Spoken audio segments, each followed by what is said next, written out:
If the Christian God is believed to be a personal God who wants to have a relationship with people, wants people to turn to him, why does he leave so much room to doubt his existence? I think that this is an issue that most people struggle with to some extent or another. Yeah, and it relates to what we call the hiddenness of God. Yeah. Right? Søren Kierkegaard, many years ago, was a Danish philosopher who had written a number of books, and he gave an illustration that I think makes a lot of sense. He says, imagine a prince in a given jurisdiction sees in his jurisdiction a beautiful young woman who is a peasant. And as soon as he sees her, he immediately falls in love with her. But he knows that if he goes to her as the prince, with his chariots, his guards, his horses, the trumpets, the whole deal, she may just fall for his power and not really love him. So he goes to his father, the king, and he says, I love this woman. I saw her from a distance, Father. How do I win her hand in marriage? And the father says, son, the only way you can know that she really loves you for who you are, and the only way she will know that she really loves you for who you are and not your position, is if you renounce the throne and you go to her as a peasant. So he does. He renounces the throne. He gives up his riches. He goes into her village dressed as a peasant, and he wins her as a peer. That's what God does for us.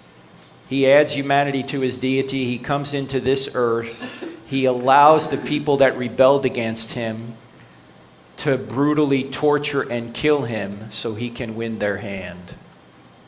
If he were to come the first time with his chariots, his horns, his guards, all his power, he might overwhelm us and we wouldn't have the ability to make a free choice. Mm-hmm.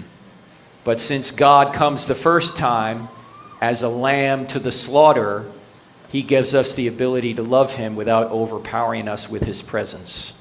Now, when he comes the second time, that's going to be the day of vengeance, mm-hmm. the day of judgment. And that's when grace is going to be over. That's when, as C.S. Lewis said, when the author of the play walks on the stage, the play is over.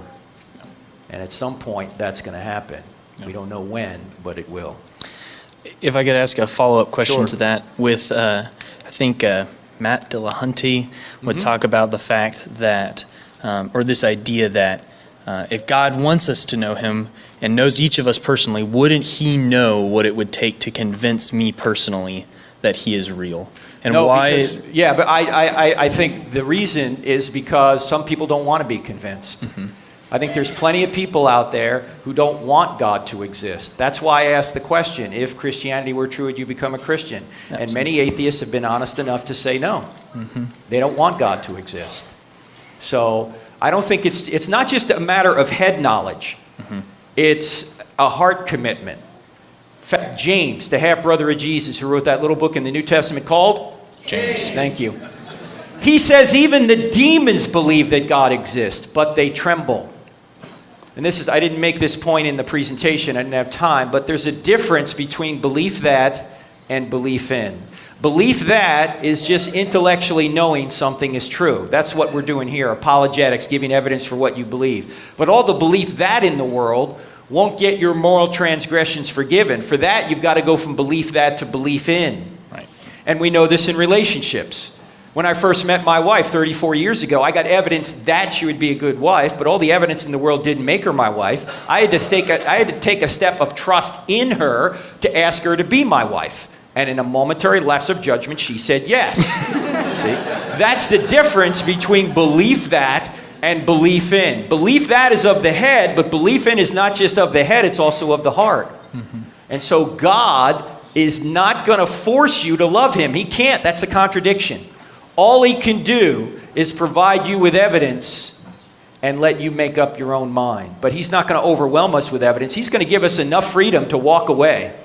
So I think there's enough evidence for you to know that Christianity is true. I also think God gives us enough freedom, enough distance for us to say, if I don't want God, I'm going my own way.